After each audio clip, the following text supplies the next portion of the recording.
I think we're live. What's up, ladies and gentlemen, boys and girls? Ryan Kostrowski here, DFS 5-Pack. Let's talk over tonight's NBA DFS slate. With three slates on the day, double baseball and basketball. Let's make this one quick and let's get on into it, guys. If you can click the thumbs up button, it is sincerely appreciated.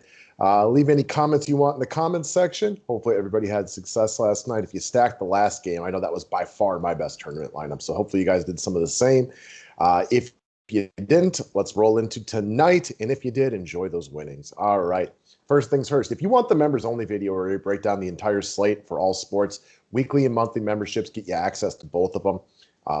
Monthly membership will cover you for the NBA playoffs and get you baseball at the same time. It's a hell of a purchase, fellas. Subscribe to the station if you're new to it. So let's talk cash game lock. Let's look at game one hero. So like a lot of you guys, had Tobias Harris in my lineups. Embiid was the guy I was really into that day, but he got into quick foul trouble. This was why, for me, like Harris and Simmons were beast in this one. I still like these guys, but I'd be a little cautious if you're expecting 50 plus from Harris again. All that being said, he's so cheap at 7K for what he can offer. It's a great matchup with the Wizards. He's a cash game lock for me, no doubt about that. And if I run 3 GPPs tonight, I'll probably play him in 2 of them because he's got a decent floor and obviously a good ceiling.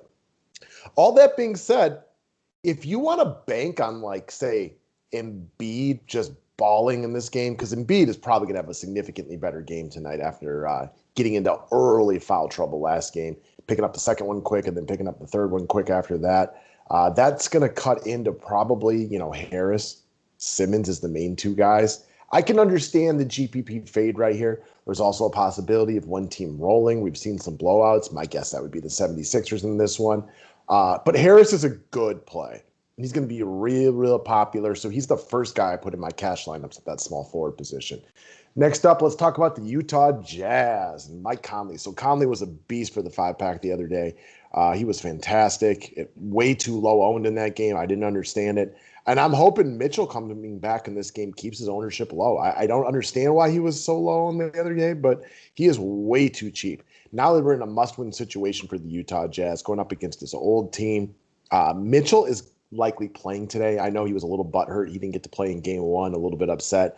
So, I mean, yeah, will that cut into Conley a little bit? A little bit.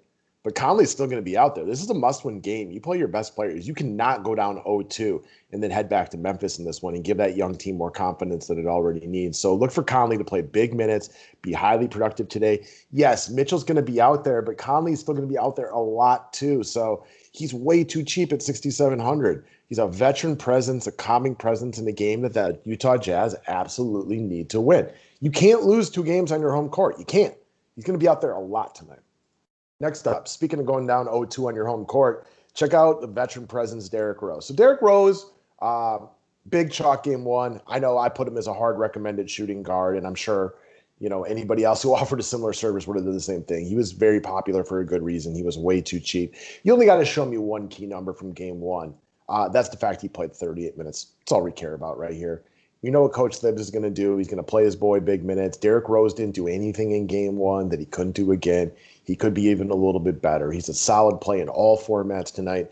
I'm sure he'll be wildly popular again. He got a little bit of a price bump right here. I expect the Knicks to play better. I like Derrick Rose in any format. All I really care about from the game 1 performance, he played 38 minutes. You know what Derrick Rose is going to do if he plays 38 minutes.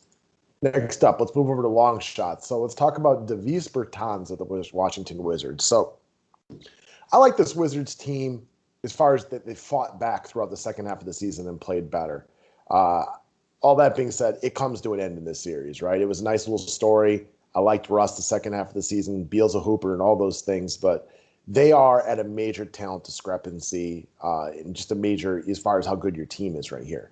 Why I bring all that up is because they need offense. They can't stop the Philadelphia 76ers, and they only have a few very offensive capable guys. Like, I love Russ, but come playoffs, the fact that one of the reasons Russ is great is because he gives effort every night that other people just can't do. In the playoffs, you see that effort from other people, which is why Russ usually slows down in the playoffs. Beal's a great half-court guy. He'll get his. However, you need more offense. This is where Bertans comes in. They paid this guy a buttload of money for a reason. They don't have a lot of other options. I like Rui as a player, but he ain't ready to be the third fiddle. What they need is somebody else who can come in at the very minimum shoot. After a solid game 1, At the very minimum, Bertans should come in, and hopefully the coaching staff too, feeling comfortable with him. He'll get some love because it's a 3-game slate, and we don't have a lot of guys under 4K who play good minutes. But he won't be like over the top owned, so I'll put him in that long shot category. Again, at 3,800, he showed upside game one. He's got an opportunity to do it here. They need him in this game. They absolutely need him to shoot threes in an effective manner.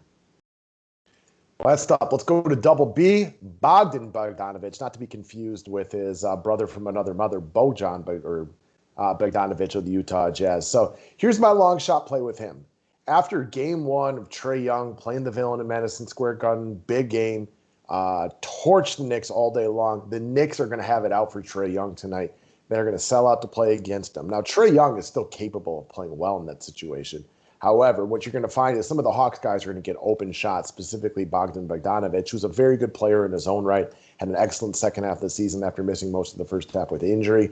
I expect Trae Young to be picked up at full court at sometimes, to be trapped, and you're going to need another ball handler and shooter in Bogdanovic to come through. What he offers is a decent floor just because he's out there for big minutes and he's a good player. But he's got every opportunity to get a few extra open shots tonight. If he makes his open threes, which he's very capable of doing, I think you can get him at relatively low ownership because he fits into that mid-tier. But with other mid-tier plays like Tobias Harris and Mike Conley and Derrick Rose, I expect Bogdanovic just not to get a ton of love tonight. And that's why I would put him within the long shot category for this evening. That's it, fellas. Ladies, I want to wish you all best of luck today. Membership's available at the website link before. Never hesitate, and it's much appreciated when you click that thumbs up button. And we will see you guys for some night baseball here in just a little while. Thank you, and have a good day.